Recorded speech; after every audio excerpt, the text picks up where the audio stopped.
हम शिव पुराण के रुद्र संहिता के पंचम खंड पर हैं। 22वां अध्याय। शिव जलंधर का जो युद्ध होता है, आइए उसके बारे में जानें। सनत कुमार जी बोले, हे महर्षि, जब युद्ध भूमि में देवसेना का प्रतिनिधित्व करने वाले सभी वीर साहसी घायल होकर पृथ्वी पर गिर पड़े, तब यह देखकर सभी शिवगण भयभीत होकर शिव की शरण में चले गए। जब भगवान शिव को युद्ध स्थल का सब समाचार मिला, तब वे स्वयं दैत्यराज जलंधर को सबक सिखाने के लिए युद्ध स्थल की ओर चल पड़े। अपने आराध्य भगवान शिव को युद्ध का नेतृत्व करते देखकर सभी शिवगण जो पहले डरकर भाग गए थे, पुनः लौट आए। शिवगणों ने पहले जैसे जोश के साथ युद्ध करना प्रारंभ कर दिया। भगवान शिव के रौद्र रूप को देखकर भयानक दैत्य भी भयभीत होने लगे और युद्ध छोड़कर भागने लगे। यह देखकर असुरों के स्वामी जलंधर को क्रोध आ गया। वह तीव्र गति से शिवजी की ओर दौड़ा। इस कार्य में शुंभ निशुंभ नामक सेनापतियों ने अपने स्वामी का साथ दिया। यह देखकर भगवान शिव ने प्रत्युत्तर देते हुए जलंधर के बाणों को काट दिया। वे अपने धनुष से बाणों की वर्षा करने लगे। उन्होंने कई दैत्यों को फरसे से काट दिया। बलाहक और धस्मर जैसे भयानक राक्षसों को पल भर में मार गिराया। शिवजी का वाहन बैल भी अपने सींगों के प्रहार से सबको घायल करने लगा। तब यह देखकर जलंधर अपने सैनिकों को समझाने लगा कि वे ना डरें और युद्ध करते रहें। पर दैत्य सेना भगवान शिव से युद्ध करने को तैयार ही नहीं हो रही थी। क्रोधित जलंधर उन्हें ललकारने लगा। जलंधर ने अनेकों बाणों को एक साथ चलाकर उसमें भगवान शिव को बांधने का प्रयास किया, लेकिन वह सफल न हो सका। भगवान शिव ने उसके सभी बाणों को काट दिया और उसके रथ की ध्वजा को भी नीचे गिरा दिया। असुर राज जलंधर के सभी बाणों को काटने के पश्चात भगवान शिव ने एक बाण मारकर जलंधर को घायल कर दिया और उसके धनुष को काट दिया। यह देखकर जलंधर ने युद्ध करने के लिए गदा उठा ली। तब शिवजी ने अपने बाण से उसकी गदा के भी 2 टुकड़े कर दिए। यह सब देखकर दैत्येंद्र जलंधर यह जान गया कि त्रिलोकीनाथ भगवान शिव उससे अधिक बलवान है और उन्हें युद्ध में पराजित कर पाना उसके लिए मुश्किल है। तब जलंधर ने जीतने के लिए गंधर्व माया उत्पन्न की। वहाँ उस युद्ध स्थल पर हजारों की संख्या में गंधर्व और अप्सराओं के गण उत्पन्न हो गए और वहाँ नृत्य करने लगे। वहाँ मधुर संगीत बजने लगा। यह सब देखकर सभी देव सेना के सैनिक मोहित हो गए और युद्ध को भूलकर नृत्य और गाना बजाना देखने में मग्न हो गए। इधर देवादिदेव भगवान शिव भी गंधर्व माया से मोहित होकर नृत्य देखने लगे। जब दैत्यराज जलंधर ने देखा कि सभी देवताओं सहित देवादिदेव भगवान शिव भी उस गंधर्व माया के द्वारा मोहित होकर अप्सराओं के नृत्य को देख रहे हैं, तब वह वहाँ से चुपके से भाग खड़ा हुआ।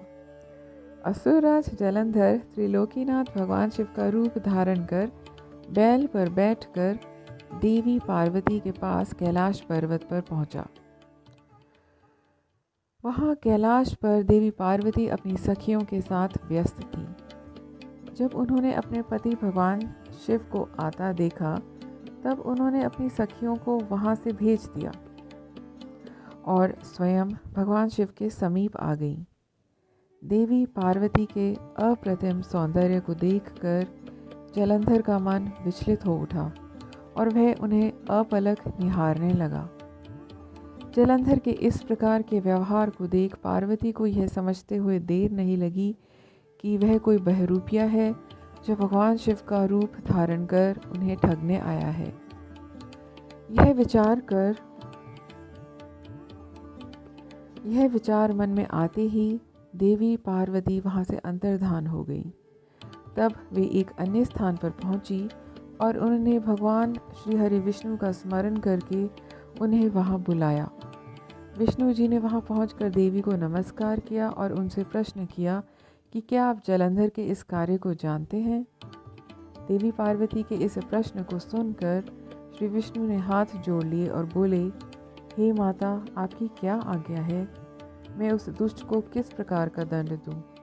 तब देवी ने कहा कि आप जो उचित समझे वह करें। तब श्री विष्णु जलंधर को छलने के लिए उसके नगर की ओर चल दिए। तो इसी प्रकार हमारा 22वां अध्याय पूर्ण होता है। अब हम अगले अध्याय की तरफ बढ़ते हैं। आइए अब आगे चलते हैं वृंदा के पतिव्रत भंग होने की कथा पर। व्यास जी बोले, सनत कुमार जी, जब माता पार्वती की आज्ञा पाकर भगवान विष्णु सागर पुत्र जलंधर की नगरी को चले गए, तब फिर आगे क्या हुआ? उन्होंने वहां जाकर क्या किया? व्यास जी का प्रश्न सुनकर सनत कुमार जी मुस्कुराए और बोले, हे महर्षि, दैत्यराज जलंधर की नगरी में पहुंचकर श्री हरि विष्णु सोच में पड़ गए कि वे क्या करें, परंतु अगले ही पल उन्हें समझ में आ गया कि जैसे को तैसा। उन्होंने सोचा कि जिस प्रकार जलंधर ने छद्म शिव रूप धारण करके देवी पार्वती को छलने की कोशिश की थी, वे भी वहां जाकर उसकी पत्नी वृंदा का पतिव्रत धर्म भंग करेंगे। वे जानते थे कि जलंधर अपनी पत्नी के पतिव्रत धर्म से ही अभी तक बचा हुआ है, इसलिए उसका पतिव्रत धर्म नष्ट करना ज़रूरी है। मन में यह विचार आते ही वे नगर के राज उद्यान में जाकर ठहर गए। दूसरी ओर दैत्यराज जलंधर की पतिव्रता पत्नी वृंदा अपने कक्ष में सो रही थी। भगवान श्री हरि विष्णु की माया के फलस्वरूप उन्होंने रात्रि में एक सपना देखा। उसने देखा कि उसका पति निर्वस्त्र होकर सिर पर तेल लगाकर और गले में काले रंग के फूलों की माला पहनकर भैंसे पर बैठा है और उसके चारों ओर हिंसक जीव जंतु उसको घेरे खड़े हैं। उस समय चारों ओर घोर अंधकार फैला हुआ था और वह दक्षिण दिशा की ओर बढ़ता जा रहा था। ऐसा सपना देखकर वह डर गई और उसकी आंख खुल गई। तभी उसने देखा कि सूर्य उदय हो रहा है, परंतु वह सूर्य अत्यंत कांतिहीन था और उसे सूर्य में एक छेद भी दिखाई दे रहा था। यह सब देखकर वृंदा का मन बहुत व्याकुल हो उठा और वह इधर उधर टहलने लगी। कभी छज्जे और कभी अटारी पर चढ़ती तो कभी ज़मीन पर बैठ जाती, परंतु उसे चैन नहीं आता था। जब इस प्रकार वृंदा का मन शांत नहीं हुआ तो वह मन की शांति प्राप्त करने हेतु उद्यान की ओर चल दी, परंतु उस निर्जन उद्यान में उसके पीछे सिंह के समान 2 भयंकर राक्षस पड़ गए। वृंदा उन्हें देखकर बहुत डर गई और अपने प्राणों की रक्षा करने के लिए वहां से भागने लगी। भागते हुए उसे सामने से आते हुए एक तपस्वी दिखाई दिए। भयभीत वृंदा उस मुनि से अपने जीवन की रक्षा करने के लिए प्रार्थना करने लगी। उन तपस्वी ने अपने कमंडल से जल निकालकर उन राक्षसों को ललकारते हुए उन पर जल छिड़क दिया। जल छिड़कते ही दोनों राक्षस वहां से भाग खड़े हुए। तब वृंदा ने दोनों हाथ जोड़कर उन तपस्वी को प्रणाम किया तथा उनका धन्यवाद व्यक्त किया। तत्पश्चात उनको अत्यंत दिव्य और शक्तिशाली जानकर वृंदा ने उन मुनि को अपने पति दैत्यराज जलंधर के विषय में पूछा। मुनि ने उत्तर दिया कि देवी, तुम्हारा पति तो युद्ध में मारा गया है। यह कहकर उन्होंने कुछ इशारा किया, जिसके फलस्वरूप 2 वानर उनके सामने प्रकट हो गए।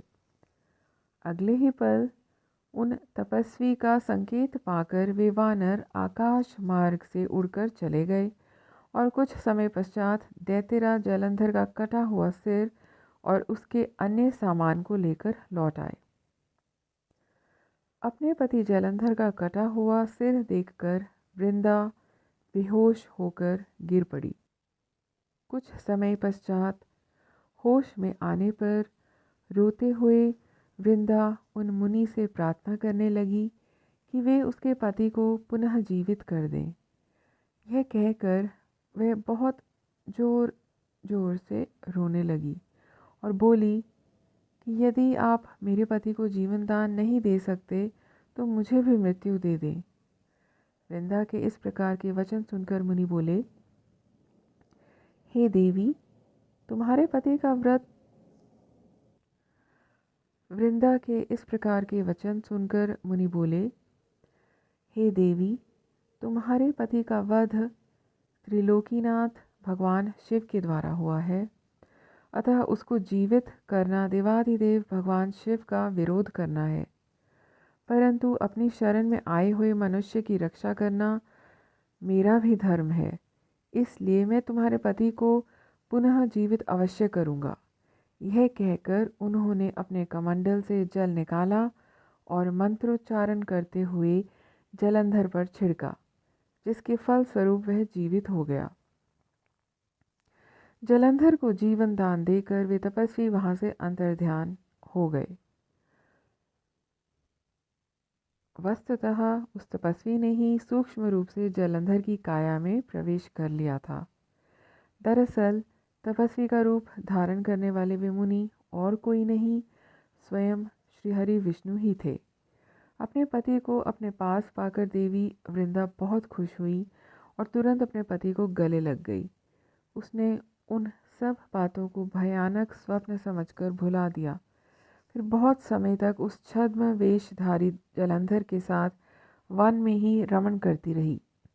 परंतु मायावी की माया भला कब तक छिप सकती थी। एक दिन वृंदा को ज्ञात हो गया कि उसके साथ विहार करने वाला पुरुष और कोई नहीं, स्वयं श्रीहरि विष्णु हैं, जो कि उसके पति का रूप धारण करके उसे छल रहे हैं। यह सारी सच्चाई जानकर देवी वृंदा बहुत दुखी हुई।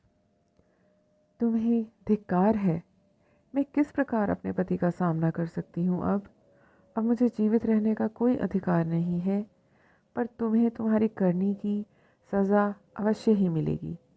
तुमने मुझे अबला जानकर मेरा इस्तेमाल किया है। मैं तुम्हें शाप देती हूँ कि जिन राक्षसों से तुमने मुझे डराकर मेरा विश्वास जीता था, वे ही राक्षस तुम्हारी पत्नी का भी हरण करेंगे और तुम उसके वियोग में हर ओर भटकोगे। तब यही वानर तुम्हारी सहायता करेंगे। मेरा अगला जन्म तुलसी के रूप में होगा और मेरी संजीवनी शक्ति ही मेरी पवित्रता का प्रमाण होगी। भगवान श्री हरि विष्णु को इस प्रकार शाप देकर असुर श्रेष्ठ जलंधर की पत्नी वृंदा ने अग्नि में प्रवेश कर लिया और उसमें अपने प्राणों की आहुति दे दी। उस अग्नि में से एक तेज प्रकट हुआ और वह जाकर देवी पार्वती में समा गया। तो हमारा जो 23वां अध्याय है वह संपूर्ण होता है।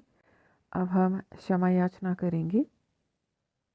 उच्चारण में, पठन में, श्रवण में किसी भी प्रकार अगर कोई त्रुटि हुई हो तो भगवान महादेव का संपूर्ण परिवार हमें क्षमा करे और हमारे द्वारा किया हुआ जो पाठ है उसको स्वीकार करके उसका शुभ फल हमें प्रदान करे।